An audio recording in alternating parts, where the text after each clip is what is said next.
guys, it's Tales Beyond Veils here, and today we're going to be reading some very mysterious stories.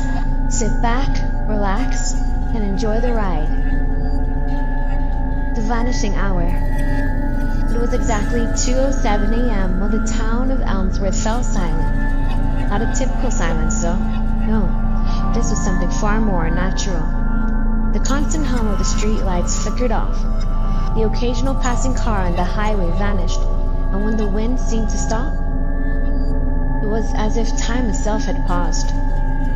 Detective Sarah Blake had been awake at the time, as she often was. Her insomnia had worsened since the disappearance of her brother Adam 6 months ago. No clues, no witnesses.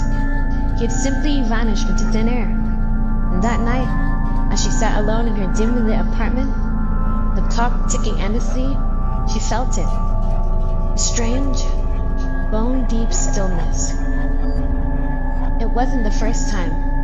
There had been reports from across town, people claiming they lost time in the middle of the night. A full hour, gone.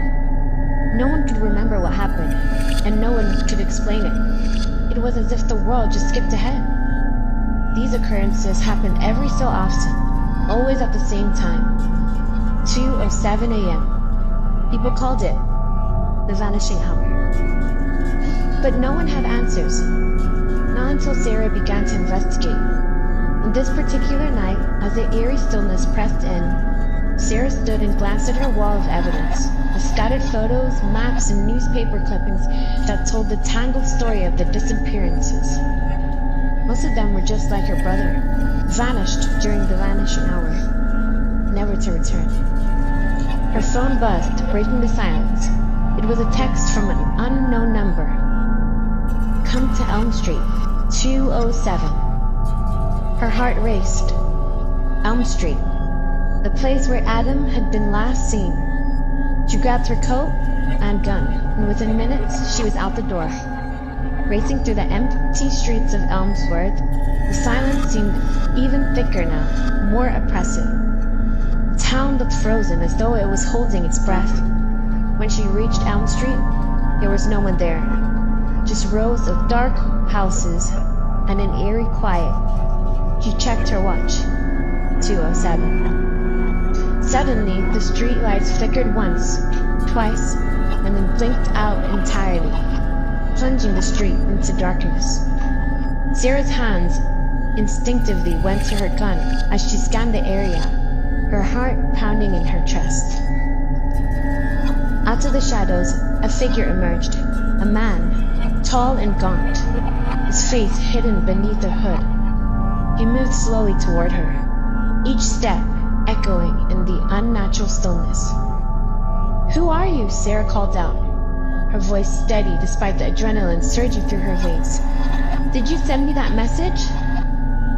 The figure stopped a few feet away, and in the dim moonlight, she could see his face, pale, thin, with eyes that seemed too deep, too dark. He smiled, but it was cold, void of any warmth. "You've been looking for answers, Detective," the man said, his voice smooth, almost hypnotic. "I'm here to give them to you." Sarah's grip on her gun tightened. "Where's my brother?" The man's smile faded. "He's gone, just like the others." "Gone where?" Sarah demanded, stepping forward. "What's happening during the vanishing hour? Why do people disappear?" The man tilted his head, as if considering her questions. "Time is not what you think it is, Detective. There are cracks in it, fractures where only one reality bleeds into another. The vanishing hour is one of those cracks." Sarah felt a chill run down her spine. "Another reality?" The man nodded slowly. "When the hour strikes 2:07, the boundaries between worlds weaken. Some of us step through." "Step through," Sarah echoed, trying to wrap her mind around what he was saying. "And the people who disappear, are they trapped in this other reality?" The man's expression darkened. "They aren't trapped, Detective. They're lost. Once you cross the threshold, there's no coming back. The rules are different on the other side. Sarah's heart pounded in her ears. How do I get there? How do I find him? The man's eyes flickered with something like pity. You don't, detective. You can't. Before Sarah could respond, the air around them began to shift. The ground trembled ever so slightly, and the sky above seemed to ripple like water disturbed by a storm. She could feel it. The vanishing hour was about to end. You'll have to decide, detective, the man said softly, taking a step back into the shadows. Stay in your world, or cross into ours. Sarah blinked, and in that moment, the man vanished, leaving only the stillness behind. Her phone buzzed again. Another message from the unknown number. 2:07 a.m. tomorrow. Decide. She stared at the message, her mind racing. If what the man said was true, if the vanishing hour was some kind of gateway between worlds, then Adam wasn't gone forever. He was still out there, lost on the other side. But could she find him? And if she did, would she ever be able to return? The silence around her slowly lifted as the streetlights flickered back to life. It was over. For now. But tomorrow, when the clock struck 2:07 again, she would have to make her choice. And she wasn't sure if she was ready for what waited on the other side. Next chapter, The Forgotten Key. No one ever paid much attention to the old bookstore on Willow Street. It was a dusty, forgotten relic from another time, wedged between a coffee shop and a thrift store. People passed by it every day, but few ever ventured inside. It wasn't until the day of the strange delivery that Emma Harper, a regular at the coffee shop next door, even noticed it existed. She was on her usual lunch break, sipping her latte and skimming through her emails when a delivery man rushed past him, struggling with an old wooden crate. The faded sign above the shop door read Willow Antiques and Books, the letters barely legible. Emma, ever curious, watched as the delivery man disappeared inside. Moments later, he came rushing back out, muttering something under his breath, and nearly tripped over the crate she had just delivered. Intrigued, Emma put down her cup and wandered toward the bookstore. Something about that crate seemed off. She pushed open the creaky door, and a soft bell chimed above her. The inside of the shop was dim, the air thick with the smell of old paper and worn leather. Shelves packed with ancient books towered over her, and the light barely reached the far corners of the room. At the back of the shop, behind a desk, cluttered with books and knickknacks, sat an old man, his eyes sharp and keen, slicked up as she entered. "Can I help you?" he asked, his voice surprisingly strong for someone so frail. Emma hesitated for a moment, glancing around. "I saw the delivery man. What was in the crate?" The old man's gaze narrowed slightly. "Curious, are we?" Emma shrugged, trying to act casual. "I've never seen this place before. And now this strange delivery. What's in it?" The old man stood, moving slowly toward the crate, which sat on the floor near his desk. He bent down and pried open the lid with an unsettling ease. Inside, nestled among a layer of straw, was an ornate, antique key.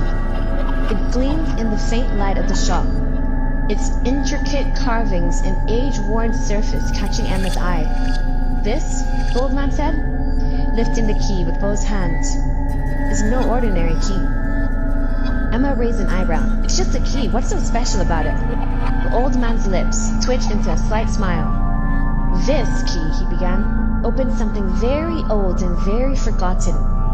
It's been lost for centuries, and now it has found its way back to me." "Opens what exactly?" Emma asked, her curiosity piqued. He tilted his head toward a door she hadn't noticed before, at the very back of the shop. It was small, almost hidden by the towering shelves, and looked as though it hadn't been opened in decades.